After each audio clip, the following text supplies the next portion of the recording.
பிரியமானவர்களே, ஆண்டவரும் அருமை இரட்சகருமா இருக்கிற இயேசு கிறிஸ்துவின் இனிய நாமத்தினாலே மற்றும் நல்ல ஒரு காலை பொழுதிலே உங்களை சந்திப்பதிலே நான் அதிகமாய் மகிழ்ச்சி அடைகிறேன். இந்த நாள் முழுவதுமாக நீங்கள் செய்கிற எல்லா காரியத்திலேயும் கர்த்தருடைய கரம் உங்களோடு கூட இருந்து உங்களை ஆசீர்வதிப்பதாக. மத்தேயு சுவிசேஷம் 15ஆம் அதிகாரம் 28ஆம் வசனம் இப்படியாக சொல்லுகிறது, உன் விசுவாசம் பெரியது, நீ விரும்புகிறபடி உனக்கு ஆக கடவது என்று சொல்லி நாம் அந்த வசனத்தில் வாசிக்கிறோம். பிரியமானவர்களே, இந்த காலை வேளையிலே கர்த்தர் உங்களையும் என்னை பார்த்து சொல்லுகிறார், என் மகனே, என் மகளே, உன் விசுவாசம் பெரிது, நீ விரும்புகிறபடி உனக்கு ஆக கடவது என்று சொல்லி. அன்பானவர்களே, இந்த வசனத்தில் ஒரு கானானிய ஸ்திரியை குறித்து நாம் பார்க்கிறோம். இவள் பிசாசு பிடித்திருக்கிற தன்னுடைய மகளுடைய சுகத்திற்காக இயேசுவை அவள் வேண்டிக் கொள்ளும்படியே வருகிறாள். ஆனால் உடனடியாக இவளுடைய கோரிக்கை நிறைவேற்றப்பட்டதா என்று சொன்னால் இல்லை. அன்பானவர்களே, இயேசுவை இவள் தொடர்ந்து முறையிட்டு கொண்டிருக்கிறாள். ஒரு முறை, 2 முறை என்று சொல்லி அவளுடைய வார்த்தைகளை ஆண்டவராக இயேசு கிறிஸ்து அவர் கேட்டது போல கூட ஒன்றும் தெரியல.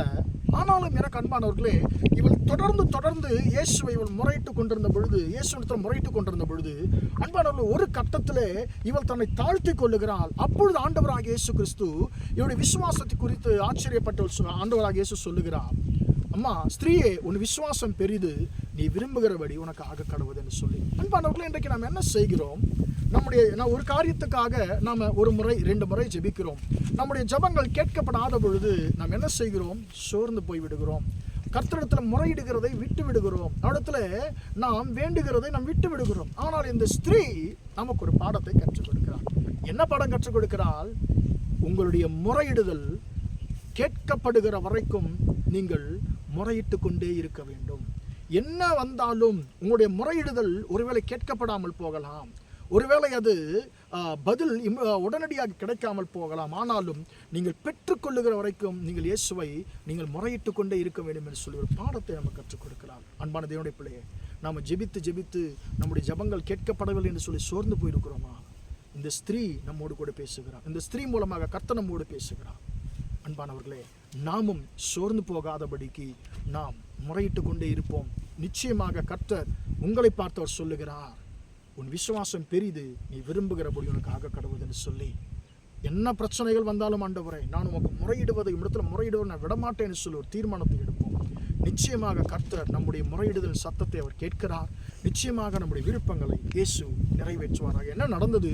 ஆண்டவராக இயேசு கிறிஸ்து அந்த வார்த்தையை அந்த தாயிடத்தில் சொன்ன பொழுது உடனடியாக அவருடைய மகள் சுகமானாள் என்று சொல்லி நாம் பார்க்கிறோம். இன்றைக்கு நம்முடைய வாழ்க்கையிலே பல நாட்களாக நாம் எந்தெந்த காரியங்களுக்காக போராடி கொண்டிருக்கிறோமோ, தவித்து கொண்டிருக்கிறோமோ, முறையிட்டு கொண்டிருக்கிறோமோ, எல்லாவற்றையும் கர்த்தர் நான் கேட்டு உங்களுக்கு பதில் கொடுப்பேன் என்று சொல்லி ஆண்டவர் வாக்கு பண்ணுகிறார். ஜெபிப்போமா? இரக்கமுள்ள தகப்பனே, உம்மை நன்றியோடு துதிக்கிறோம், ஸ்தோத்திரிக்கிறோம். இம்மட்டமாக அந்த வார்த்தைகளை கேட்ட ஆண்டவர் உம்முடைய பிள்ளைகளை ஆசீர்வதியும். உன் விசுவாசம் பெரிது, நீ விரும்புகிறபடி உனக்கு ஆக கடவுது என்ற வார்த்தையின்படி தகப்பனே, ஆண்டவரே, உம்முடைய பிள்ளைகளுடைய வாஞ்சைகள், விருப்பங்களை கர்த்தனை நிறைவேற்றும்படியாக ஜெபிக்கிறேன். இயேசு நாமத்தினாலே இந்த நாள் முழுவதுமாக உம்முடைய பிள்ளைகள் செய்கிற எல்லா காரியத்திலையும் உம்முடைய கரம் கூட இருந்து ஆண்டவரே, உம்முடைய பிள்ளைகளை ஆசீர்வதிக்கட்டும் என்று இயேசு நாமத்தில் ஒப்பு கொடுத்து ஜெபிக்கிறேன் ஜீவனுள்ள நல்ல பிதாவே. ஆமென், ஆமென். பிரியமானவர்களே, கர்த்தர் உங்களை ஆசீர்வதிப்பார். Praise the Lord, praise the Lord.